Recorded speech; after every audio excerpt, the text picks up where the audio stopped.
Welcome to our very first video on our How to Invest in Airbnb YouTube series. Now, passive income is a big trend on the internet these days.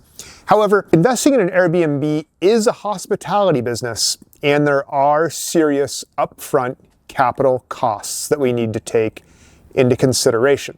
Before we begin down this path, we want to make sure that we have the right amount of capital to make this investment pay off in the long run.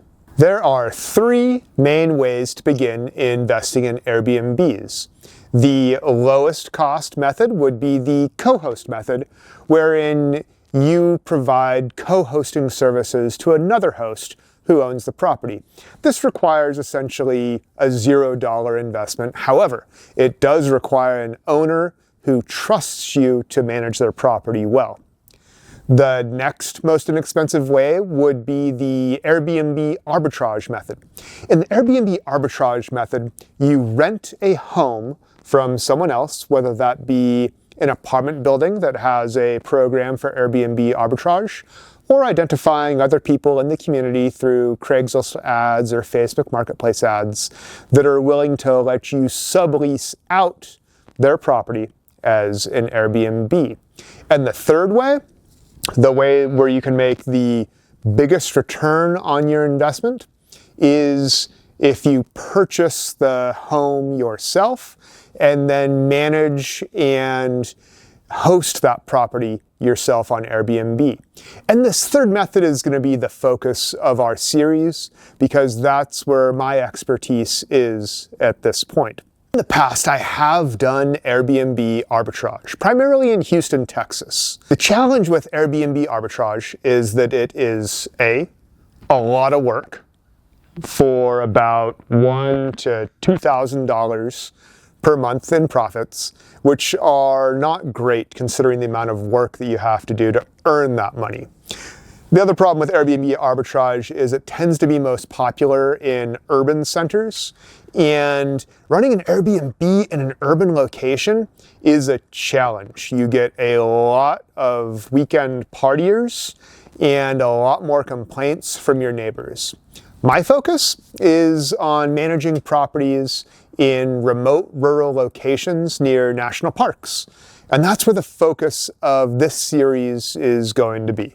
In this video, we're going to look at a line-by-line breakdown of startup costs, as well as some of the hidden fees, and of course, the ongoing costs that all hosts need to manage. And we also want to make sure that we have a safety or buffer zone for our investment.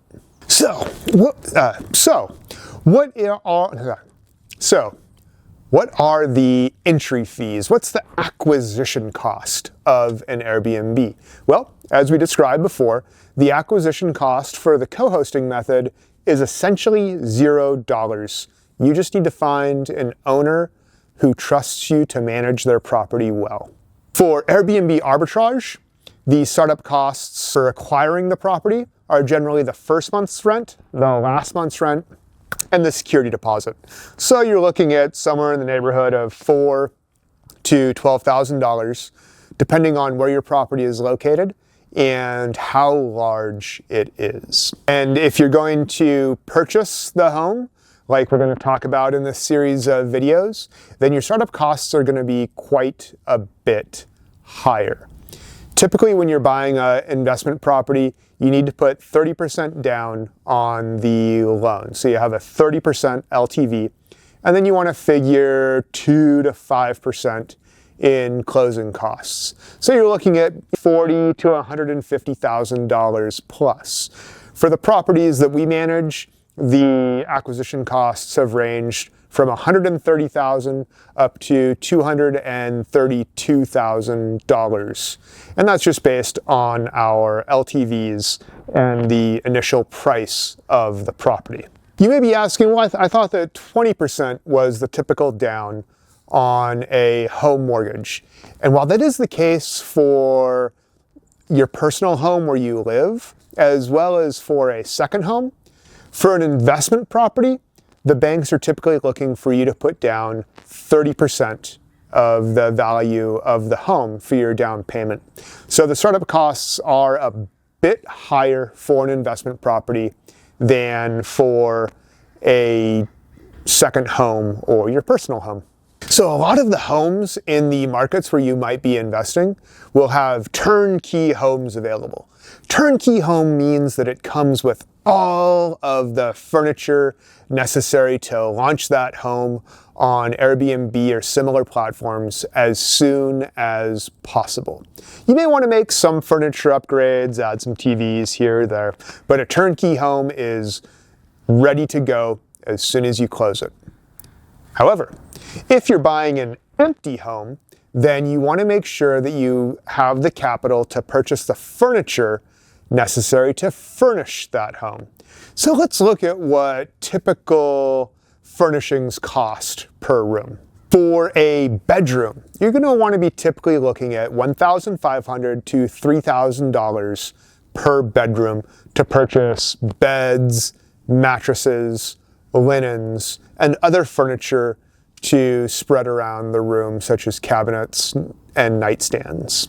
You can, of course, spend as much as you want on a mattress, but we're going to be putting together a list of cost-effective mattresses that will not compromise your guest experience. And that $3,000 per room is really kind of where the sweet spot is for furnishing bedrooms for a high-performing Airbnb. The living room. So it really depends on how big your living room is and how big your house is, but you're going to be looking at somewhere in the neighborhood of $2,000 to $10,000 to furnish your living room. This is going to largely depend on whether or not you want to put in fold-out couches, which cost a lot more than non-fold-out couches. It's also going to depend on how big of a TV you're going to put in there, how many extra sofas you need in that room. Do you need one sofa, two sofas, a sofa and a pair of chairs? It's also going to depend on how nice of rugs and coffee tables you put into that room. But I'd really count on the price being between $2,000 and $10,000 and coming right around in the middle of that on average at $6,000 to $8,000. And your kitchen, you want to outfit your kitchen with decent utensils, some decent knives, some decent cooking implements, pots, pans. You might have to buy a fridge if the house did not come with a fridge. You might also have to buy a stove if the house did not come with a stove. Oftentimes houses will almost always come with a dishwasher, but you might also need to buy a dishwasher. There are also various gadgets that your guests are going to want. They're going to want a coffee maker. If you have a drip coffee maker, you're also going to need a bean grinder. Guests really like toasters and microwaves. And I always get asked about whether or not the home has a blender. So make sure that you have a blender in that home as well. And of course, you're going to want to have a nice set of plates, bowls, cups, mugs, and wine glasses in that home. If you can find a good deal on Facebook Marketplace, that is a great place to find barely used plates. However, try not to get plates that look too used. Get something that looks clean and durable. And if you can't find that on Facebook Marketplace, then you should buy new. And restaurant supply stores are a great place to find durable plates and bowls. I check Facebook Marketplace in my area once a week for sets of plates and bowls to see if there's anything that's really nice that's come on the market at an attractive price. And if so, I buy it and I put it in my storage unit for when I need it in the future. Because everything is just getting more expensive all the time. And these plates that I've invested in take up very little room, and they allow me to stock my homes quickly with high quality, inexpensive goods when I need to. For your dining room, again, it does depend on the size of your house, but I find that you can furnish a dining room for under $2,000, including a decent table off of Wayfair, as well as plenty of seating for just about any size house. Plus, we also want to make sure that we're hitting that Instagram effect. We want to create spaces in the home that people are going to want to take photos of and share on social media. I achieve that by putting in art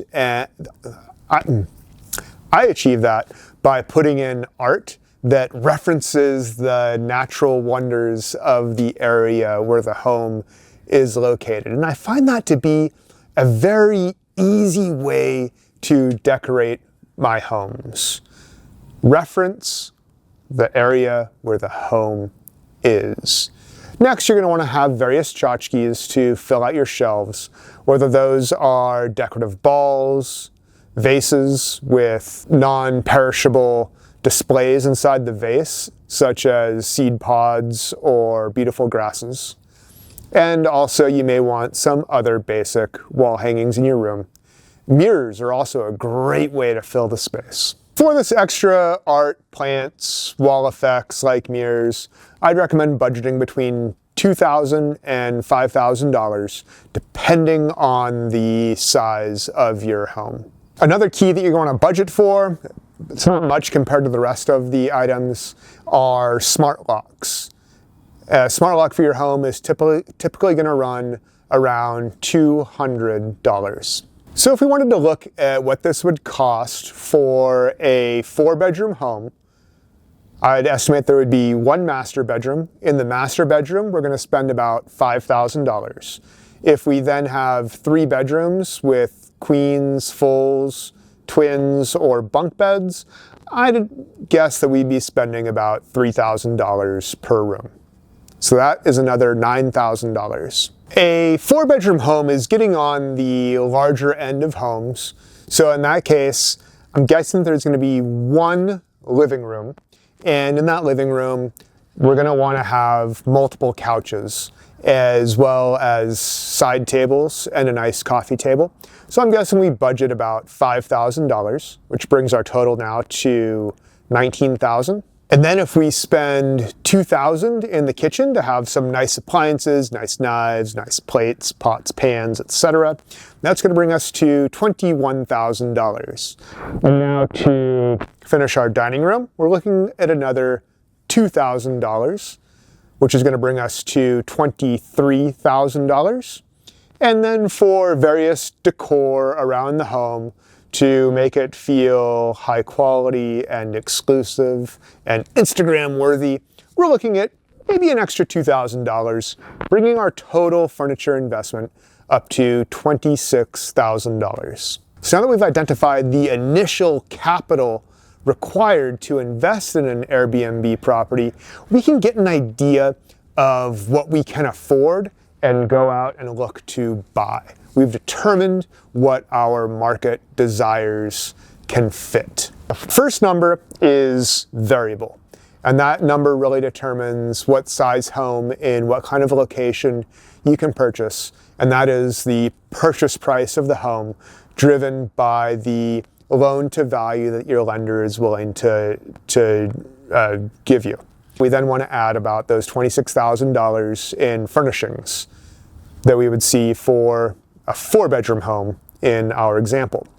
So if the home cost $1 million, we would need to put $300,000 down and then budget an additional $24,000. No. So if the home cost $500,000, then we would need to budget $150,000 down plus 2 to 5%. So an additional up to $25,000. So now we're looking at $175,000 plus approximately $24,000 in home furnishings, which is going to bring us up to $199,000 for an investment in a $500,000 home. To get this home launched on Airbnb, we do have a few additional hidden launch costs. Number one, the real estate photos of your property to display on Airbnb. There's 2 ways to go about this. I always ask the listing realtor, the selling realtor, whether or not I can have the photos after the home closes. And if they say yes, then I make that an item on the purchase contract. However, sometimes the realtor's use of those photos is limited by the photographer themselves, and they may not be able to give me the right to use those photos. They may let me reach out to the photographer to license those photos.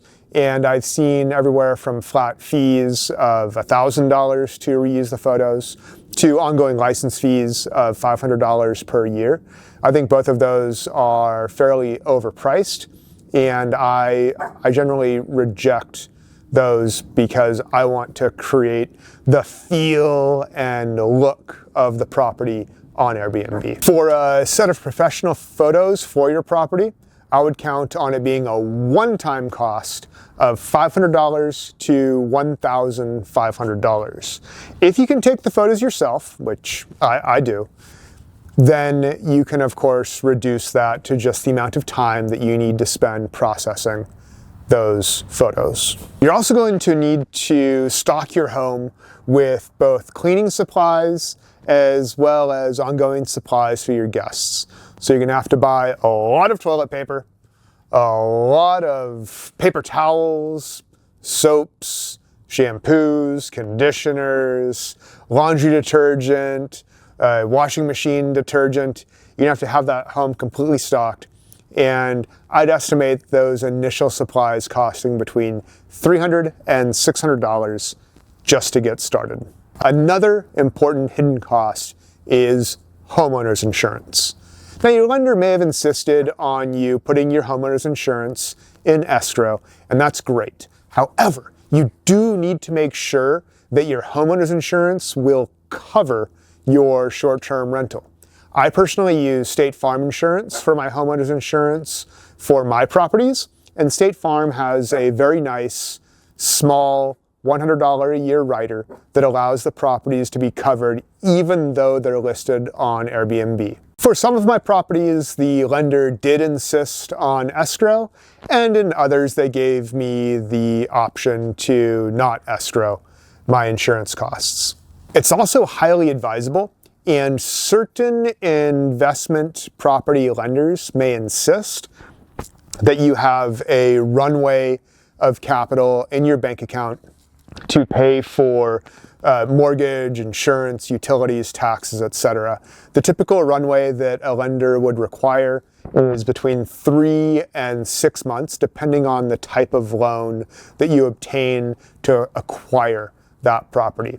Personally, I think that best practices for how long of a runway you have are determined by the characteristics of the home. Personally, I think that the amount of runway you need for your property are determined by the rental characteristics of the area where your home is located.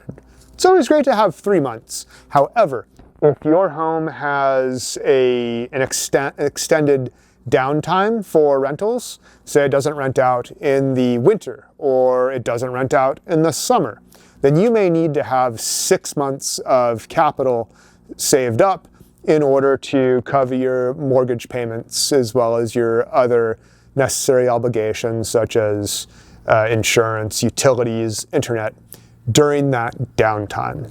So you have to look at when that property rents out and when it does not rent out to determine how much capital you actually need for that property to get it through the downtimes in each year. There are also, of course, ongoing operating costs. We have explained the need to supply the home with toilet paper, paper towels, cleaning supplies, etc. However, there also are other very serious ongoing operating costs. Number one is going to be the platform booking fees.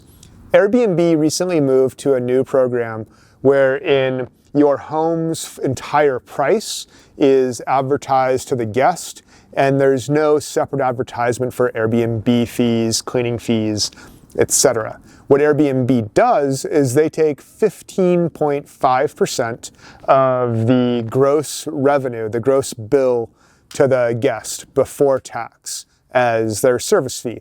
So you need to plan on paying Airbnb 15.5% of your monthly rent. Other booking agencies are different. VRBO, or Vrbo, has a plan wherein the guest sees that they are being charged a certain amount, I believe it's 4%, and then an additional up to 14% is charged to the amount that the host receives. Vrbo, though, also offers another program which lets you just pay a flat annual fee. It's currently at $799, which makes it so you do not have to pay that additional 14%. If your home does, I did the math one time, and we'll do it again in the future, but if your home's gonna book out over $15,000 in gross revenue per year on Vrbo, then it would be to your advantage to pay that $800 flat fee for the year rather than paying the 14% to Vrbo for every guest. And then the other services are also very similar. Booking.com, I believe their fee is right around 14%. And then on Booking.com, you do have the option to increase the commission you pay to Booking in exchange for higher visibility in their search results. However, in my experience, I've found that the traffic I've received and the guests I've received from Booking.com are not worth the higher commission that they require you to pay. Your utility bill for a short-term rental is going to be a bit higher than if you were using the home yourself. Guests in these homes do tend to use a lot more electricity and a lot more water than is typical of similarly sized groups of people. So count on your electricity and water bills being about 30% higher than they otherwise would be for a comparable family occupying the home. So for cleaning fees, I tend to look at cleaning fees as pass-throughs. I charge my guests what my cleaners actually charge me to clean, and then I pay my cleaners immediately after they clean the home. Some cleaners might have a monthly reimbursement or a different schedule. I just like to make sure that my cleaners are paid quickly and on time, because a happy cleaner results in a cleaner home, which results in happier guests, higher review scores, and greater revenues over time. The last major ongoing expense is management fees. If you use a property manager, such as ourselves, then you should expect a management fee from 15 to 30 to even 50% in certain rural markets. Us, we always charge a flat 15% for our full service model, which we think is a fair compensation for your property managers. Don't ever think you can't negotiate that commission with a property manager if you don't feel that it's fair. And, of course, if you manage the property yourself, then you don't have to worry about paying that management fee. So what are we looking at for the grand total to kick this off? Well, if you're doing Airbnb arbitrage, we already covered that. You're looking at about $6,000 to $12,000 before you buy furniture. And then depending on the size of the home, you're gonna be looking at, $15,000 to $40,000 in furnishings for that home, which means even in an arbitrage situation, you're gonna need at least $20,000 to launch your first Airbnb property. Now, if you are going to buy a home and rent that home out on Airbnb, which is the most lucrative way to make money on Airbnb, then you're gonna have quite a bit larger initial investment. You're gonna be looking at the down payment, which depending on the location and the size of the home is gonna range somewhere between $50,000 and $300,000. And then you're also going to need to do the similar furnishings for the home, which is going to again add another $15,000 to $40,000 depending on the size of the home. So you're going to be looking at, somewhere between $60,000 and $340,000 to start up a home that you own as an Airbnb. However, that extra cost is going to be worth it because you're going to have a lot higher ROI and a lot more valuable asset in the long term. One final piece of advice, I would recommend trying to buy durable furniture, durable utensils, durable pots and pans. You don't have to splurge on a luxury, but also don't cheap out. Buy something that has a reputation for durability and longevity. You don't want pots and pans breaking during the middle of a guest stay. You want your goods to be durable so that you can start to detect when they are getting old and need replacement before they break, before they look shoddy. So maximize the durability of your investments, not the luxury or the cheapness of your investments, and that durability will pay off in the long run.